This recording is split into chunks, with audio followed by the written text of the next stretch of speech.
Welcome to section 4.4, Systems of Linear Inequalities. Our last section of chapter 4 is going to put together what we know about systems of equations and linear inequalities. So let's just do a quick review. What is a linear inequality? Take a moment and go back through your notes. Remind yourself what is a linear inequality. Hint, go 3.5. Okay, so hopefully you've looked that up. You remember it's an equation. It's a straight line, but it's dotted if it's not equal. If I can't be equal, otherwise it's solid. If it can be equal, and then I shade one side. So it's a region of points that are good. And remember, that's why we checked the point on one side to see where it was.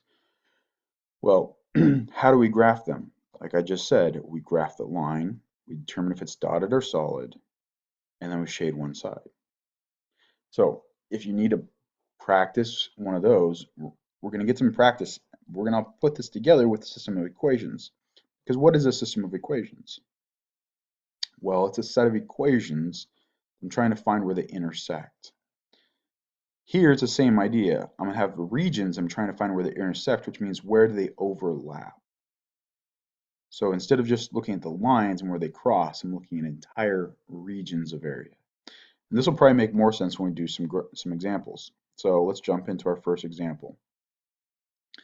This, I want you to graph the solution to the system of equations. So the first thing I want you to do, I want you to graph that very first equation. So pause the video and on the grid, graph that first inequality. Welcome back. Hopefully you did it, and your graph should look something like this. So it goes through a couple of points. Now, I want you to go back and I want you to graph the other equation, the other inequality. Go ahead.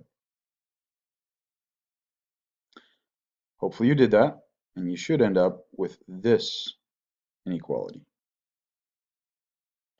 So now we've graphed both of the different inequalities, and hopefully if you put them on the same graph,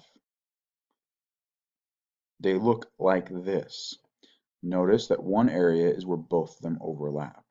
So as you're doing each of the individual ones, slightly shade them, just give yourself an idea of which side of the line really to work with. And then the question is, where do they overlap? Which is this chunk up here. And you could actually pick, like for instance, the point 0, 0, and notice that it works for all these. The reason choosing a point, just one point, is not optimal if you just draw the lines and then try to pick a point, is notice that I have 4 areas it could be. It could be here, could be here, could be here, could be here. So unless you get one that's correct, you'd have to check up to 3, get 3 incorrect before you guarantee there's the correct one. So it's just kind of, it's a little bit more challenging. So that's why if you just pick 2 points and check those doing each individual inequality, you're more apt to figure out the solution quicker. All right, so let's go on to another example. I have this one. I want you to graph this linear inequality. Go ahead and pause the video and do what we just did. So graph each individual one and then figure out where do they overlap. Welcome back. So if you started with the first one, you should have gotten this. And notice it's a solid line because we can allow equality. So we have solid line. Next we graph the other one. We get again a solid line. It's coming down. For some reason my graph decided to stop. But if we put those together, it looks like so. So when we do this, it's this region down here. So again, if you pick 0, 0, it would just tell you just not here, and you still would have to check to figure out where exactly it is. So the region that's overlapped is down here in this little bottom quarter. All right, let's do another example. Just pause the video, graph each linear inequality by itself, and then come back. Okay, so hopefully you started with the first one. And as a reminder, if there is no x, it's just y and a number, we're talking about a horizontal line. So this is a horizontal inequality, so y equals 4 would be a horizontal line, and then it'd be dotted, and it'd be everything above it. So you'd get this specific region right here. Okay, if you have to pause the video and correct that, go ahead. If not, let's move on to the next one.